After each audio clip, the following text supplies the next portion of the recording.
Microservices tutorial series. In the previous video we have seen introduction to microservices, and in this video I am going to cover with like creating one RESTful producer application and the consumer application using microservices.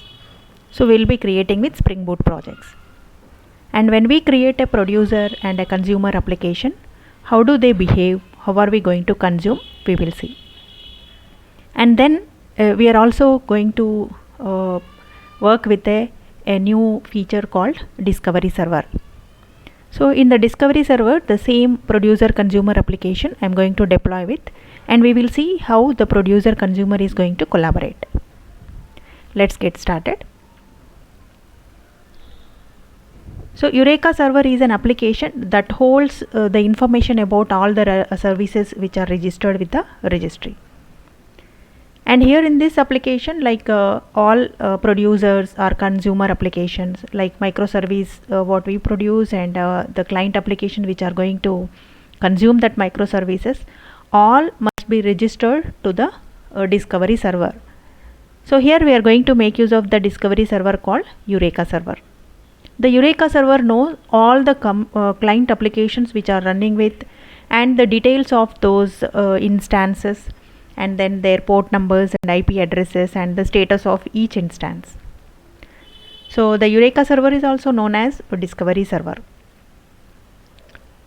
So to start with the Eureka Server application, so we will be creating with a simple Spring Boot project with a new annotation called Enable Eureka Server.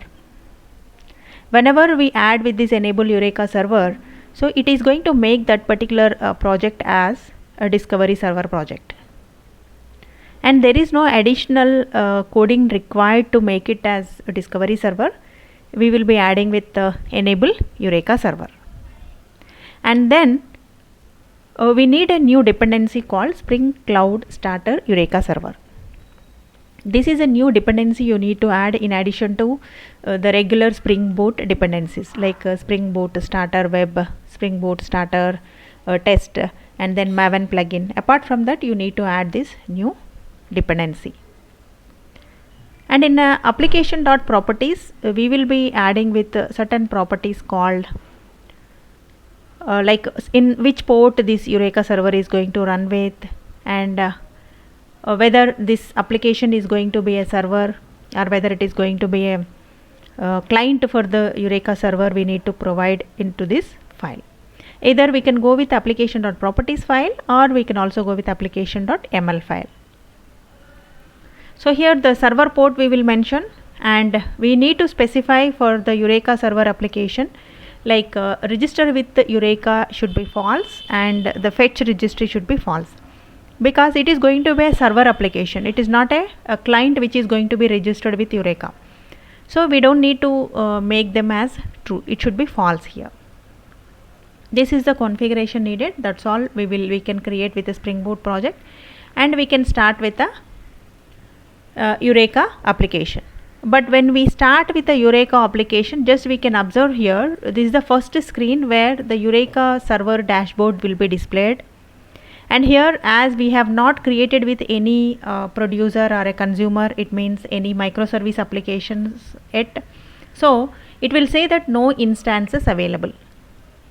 It is just a dashboard of your Eureka Server, and it will be showing you certain environment properties and then the general information about your Eureka Server, right? What is the available memory and what environment you are working with, number of CPUs you are working with, and the current memory usage and the server uptime, how many number of replicas you are going to use for this particular Eureka Server on cloud. So such information can be displayed with. Right? Let us look into the application. First I am going to show you without Eureka Server registry, like how do we write a microservice producer application and a consumer application. So first we will be looking into the producer application.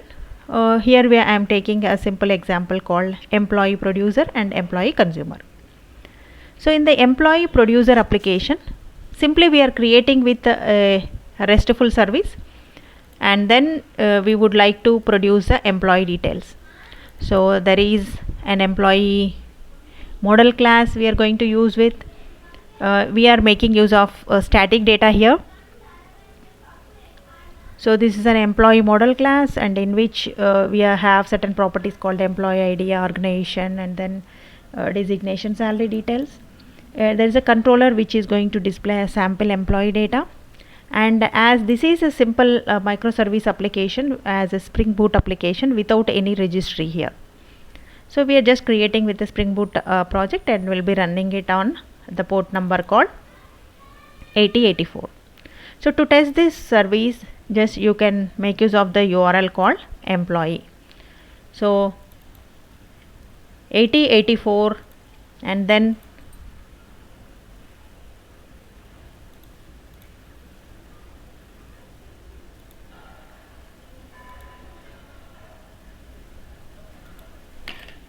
we will just checking with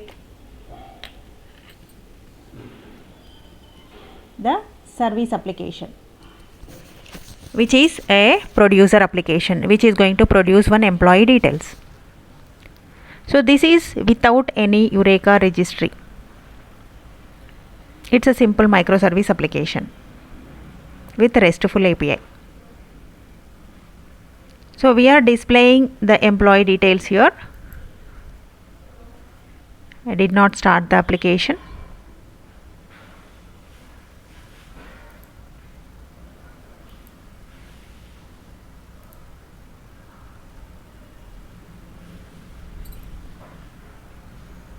So it is going to run on the port number 8084.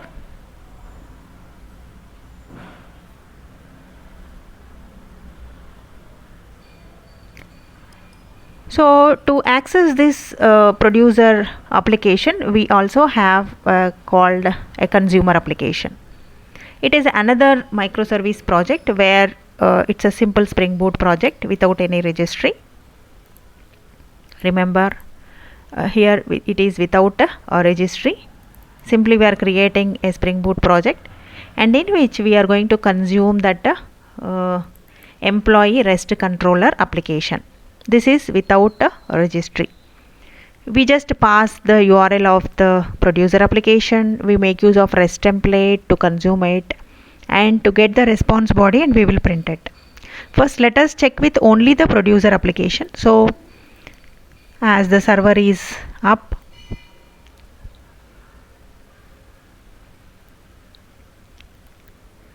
we can see the applications which are running here. So if the 8084, if the employee producer is running, now we can produce the data here. 8084, still it is running. Yeah, now it is ready. You can just go here and refresh and see the employee details. Alright. So this is what we are just testing with the producer service application. Then how do we consume it? So to consume it, we have an employee consumer application where we have another Spring Boot project, and we are making use of a controller where we are making use of producer application URL, and we are consuming it. Let us run this application.